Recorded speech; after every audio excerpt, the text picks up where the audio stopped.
আজকের সকালটা হচ্ছে ঘোরাঘুরি নিয়ে শুরু হচ্ছে। কোথায় যাচ্ছি তোমাদেরকে সেটা শেয়ার করবো পরে, দেখতে থাকো। তার আগে গাড়ি নিয়ে বেরিয়ে পড়েছি অলরেডি, দেখা যাক কোথায় যাওয়া হয়। পিনাদি আছে, শুধু পিনাদি আর আমি বেরিয়েছি একসাথে। ওরও ছুটি হয়ে গেছে, আমারও ছুটিটা পেয়ে গেছি আনফরচুনেটলি। সো চলো দেখাচ্ছি তোমাদেরকে আমরা কোথায় যাচ্ছি। বেরিয়ে যখন পড়েছিলাম, এবারে দেখা যাক কোথায় আমরা গিয়ে পৌঁছাই। এখনো অবধি ডেস্টিনেশন আমাদের কিছুই ঠিক করা হয়নি। আকাশটাও আজকে খুব সুন্দর লাগছে, মনে হচ্ছে শরৎকাল এক্ষুনি নেমে আসবে, এতটাই ভালো লাগছে। আর ওয়েদারটাও আজকে খুব একটা গরম ছিল না। বেরিয়ে পড়েছিলাম কোলাঘাটে, চলে এসেছিল আমাদের ব্রেকফাস্ট। আমরা এক একজন এক এক রকমের খাবার নিয়েছিলাম, চলো আগে খেয়ে নিই। ওখানে দাঁড়ালাম আবার চা খেতে, ঘাটে দাঁড়িয়েছিলাম, খাবার টাবার খেলাম। এখন হচ্ছে গিয়ে একটু চা খেয়ে নেবো।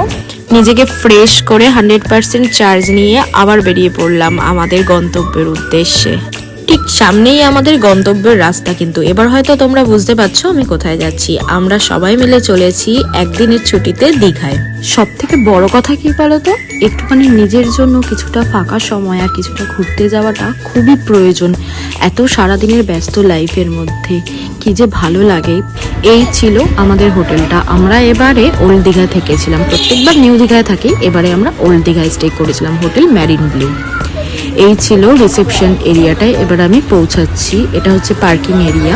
এখান থেকে এবার ভিতরটায় হচ্ছে রিসেপশন। এই যে রিসেপশনে চেকিং চলছে, চেকিংয়ে যতগুলো আইডি প্রুফ এগুলো সমস্ত কিছু চলছে। এই যে বসার জায়গা, পুরো রিসেপশনটা এরকম ছিল। চলে আসি আমাদের পরবর্তী পর্যায়ে, রুম ট্যুর। এই হচ্ছে 4 জনের একটা ডরমেটারি নেওয়া হয়েছিল, যার প্রাইস পড়েছিল 4500 টাকা থেকে 5000 টাকা। কিন্তু এটাই ছিল আমাদের সুপার ডিউলেক্স রুম, বাট সেই অনুযায়ী রুমটা আমার কিন্তু এক ফোঁটাও মনে হয়নি যে এটা সুপার ডিউলেক্স ছিল। আমরা যেহেতু আগে থেকে বুকিং করেছিলাম, যার জন্য আমাদের এই প্রবলেমটা হয়ে গেছিল। কাবার সমস্ত কিছুই ছিল, কিন্তু সেরকম আমার মনে হয়নি যে এটা সুপার ডিউলেক্স রয়েছে। পরে আরও একটা, এখানে স্টাফ বিহেভিয়ার খুব একটা ভালোও ছিল না, মানে আমাদের এটা ফার্স্ট এক্সপিরিয়েন্স হলো। খাবার না ছিল খাবার দাবারের একটা ভালো কোয়ালিটি, খাবার দাবার থেকে লিটারেলি আমরা চুল উদ্ধার করেছিলাম। বাথরুম টাথরুম সমস্ত কিছুই পরিষ্কার ছিল।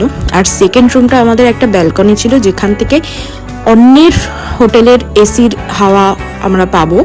এটাই ছিল সুপার ডিউলেক্স ডবল বেডরুম আরেকটা, যেখানে আর হচ্ছে গিয়ে এই জাস্ট এইটুকু জিনিসই ছিল, এর বাইরে কিছু ছিল না। একটা সোফা ছিল আর ব্যালকনি, যেটার দাম নিয়েছে 1000 টাকার মতন প্রায়।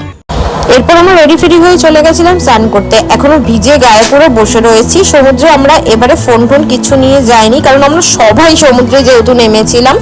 তো এভাবেই সেদিনকার হাফ বেলাটা আমাদের কেটে গেছিল। দেখো আমার অবস্থা পুরো একদম ভিজে অবস্থায় রয়েছি। এবারে হচ্ছে ধীরে ধীরে স্নান করব, স্নান করে তারপর লাঞ্চটা করব। এখন অবধি লাঞ্চও সারা হয়নি, চলো তোমাদেরকে বাকি ভিডিওটা দেখাচ্ছি। স্নান করে এবারে উঠলাম, হচ্ছে গিয়ে লাঞ্চ করব।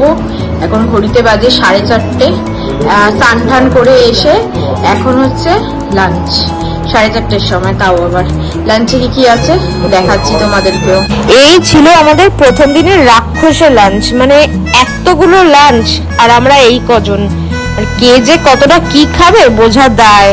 আজকে আমরা বিকালবেলা কোনো ঘুম থেকে ওঠার পর থেকে কোনো বিস্কিট যাইনি, কারণ আজকে অনেকক্ষণ যেহেতু এখানেই টাইমটা কেটে গেছে, ওই জন্য এখানেই রেস্ট ফেস্ট নিচ্ছিলাম। 12:30 বাজতে চললো। লাইটটা একটু কম আসছে, দাঁড়ো লাইটটা জ্বালাচ্ছি। এবার শুয়ে পড়বো। এখানে পিনাদি আছে, পিনাদিও শুয়ে পড়বো। এবারে আমরা একসাথেই ঘুমাবো, ও শুয়ে পড়বে।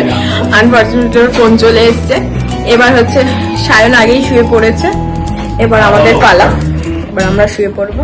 চলো আজকের দিনের জন্য গুড নাইট।